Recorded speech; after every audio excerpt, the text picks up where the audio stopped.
Hello জনগণ, আসসালামু আলাইকুম। কী অবস্থা সবার? আলহামদুলিল্লাহ, আমি অনেক ভালো আছি। আজকে আপনাদেরকে শেখাবো কিভাবে সুখে থাকতে ভূতে কেলায়। এই যে দেখুন, গরমের ভিতরে ফ্যান চলছে। গরমের ভিতরে ফ্যান চলবে, এটাই তো স্বাভাবিক ব্যাপার। এবার সুখে থাকতে ভূতটা কিভাবে কেলায়, এই যে আমি এখন ফ্যানটা অফ করে দেব, ঠিক আছে? ফ্যানটা অফ করে দিলাম। গরমের ভিতরে এবার তো গরম লাগবে। তো এইটাই হচ্ছে ভূত আমাকে কিলাচ্ছে, আসলে কিলাচ্ছে যে আমি সুখে রয়েছি কিসের জন্যে।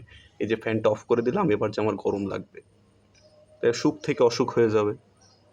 এখন অনেকে চিন্তা করছেন ভূতটা কোথায়, তাই না? ভূতটাকে খুঁজছেন। আসলে ভাই, ভূত বলে তো কিছু নাই। ভূত তো ভিজিবল জিনিস না। তাহলে ভূতকে কেমনে দেখাবো? সেটা যেহেতু অদৃশ্য একটা জিনিস, সেটা আমাকে কিলাচ্ছে। এই জন্যে আমি সুখে ছিলাম, ফ্যান চলছিল, আরাম লাগছিল গরমে। এখন এই জন্য আমি ফ্যানটা বন্ধ করে দিয়ে আমি আবার সুখ থেকে অসুখে চলে আসলাম, ঠিক আছে? এইভাবেই সুখে থাকতে ভূত কেলাবে তাদের।